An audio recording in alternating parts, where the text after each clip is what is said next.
আসসালামু আলাইকুম। আজকের ভিডিওতে আমরা কথা বলবো বাংলাদেশ থেকে স্টুডেন্টরা রাশিয়াতে গিয়ে কি কি পার্ট টাইম জব তারা খুব সহজেই পেয়ে যায়। তবে একটা জিনিস আপনি অবশ্যই মাথায় রাখবেন যে এখানে কাজ করা কিন্তু আপনার প্রধান লক্ষ্য না, পড়াশোনায় আপনার প্রধান উদ্দেশ্য। তাই কাজের পেছনে অতিরিক্ত সময় নষ্ট করে পড়াশোনার কোনো ক্ষতি করবেন না। পড়াশোনা এবং পার্ট টাইম জবের জানতে একটা সামঞ্জস্যপূর্ণ সম্পর্ক থাকে। তো চলুন ভিডিওর মূল টপিকে যাই। তো যেই তিনটি কাজ আপনি খুব সহজে স্টুডেন্ট ভিসায় পার্ট টাইম জব হিসাবে পেয়ে যাবেন, সেগুলো হচ্ছে, প্রথম যে কাজটি আপনি ইজিলি পাবেন সেটা হচ্ছে ফুড ডেলিভারির কাজ।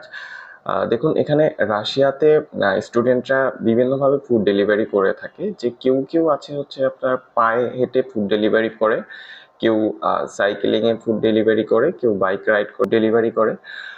দ্বিতীয় যে কাজটি আপনি খুব ইজিলি পেয়ে যাবেন সেটি হচ্ছে কার ওয়াশ। কার ওয়াশের কাজটি এখানে স্টুডেন্টরা কন্ট্রাক্টের ভিত্তিতে করে থাকে।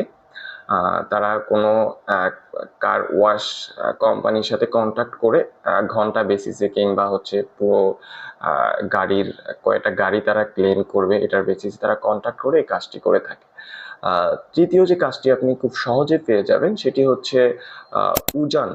তো উজান মূলত হচ্ছে বাংলাদেশের যে দারাজ আছে, দারাজের মতো একটা প্রতিষ্ঠান। তো এই প্রতিষ্ঠানে খুব ইজিলি কাজ পাওয়া যায়, কারণ বেশ ভালো পরিমাণ একটা কর্মী তারা উজান অ্যাপের মাধ্যমে নিয়োগ করে থাকে। এবারে আমরা জানবো যে পার্ট টাইম জব করে আপনি কি পরিমাণ টাকা রাশিয়াতে ইনকাম করতে পারবেন।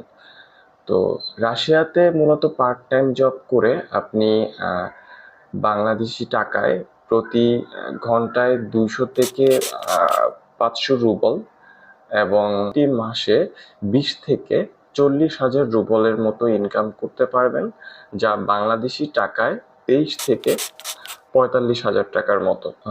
এবং একটি বিষয় বলে রাখা ভালো, অবশ্যই কাজের দক্ষতা এবং ভাষার দক্ষতার উপর নির্ভর করে আপনার স্যালারিটা আপ ডাউন হতে পারে। কাজের অনুমতি, তো রাশিয়াতে বেসিক্যালি বছরের একটা নির্দিষ্ট সময় কাজ করার জন্য কোনো অনুমতির প্রয়োজন হয় না, বা কাজগুলো খুব ইজিলি করা যায়। বাট বছরের নির্দিষ্ট একটা সময়ে, যে সময়ে স্টুডেন্টরা কাজ করতে পারে না। এবারে বলবো যে রাশিয়াতে সহজে জব পাওয়ার জন্য কিছু টিপস এবং ট্রিক্স।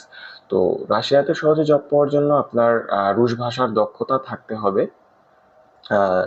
ইউনিভার্সিটির পোর্টাল এবং রাশিয়াতে লোকাল যেসব জব পোর্টাল আছে, অবশ্যই জব পোর্টালে জব সার্চ করতে হবে এবং সর্বোপরি কাজের দক্ষতা থাকতে হবে। আজকের ভিডিওটি এ পর্যন্তই। দেখা হবে অন্য কোনো ভিডিওতে। অবশ্যই চ্যানেলটি সাবস্ক্রাইব করবেন এবং লাইক কমেন্ট করে আপনার মন্তব্য জানাবেন। ধন্যবাদ।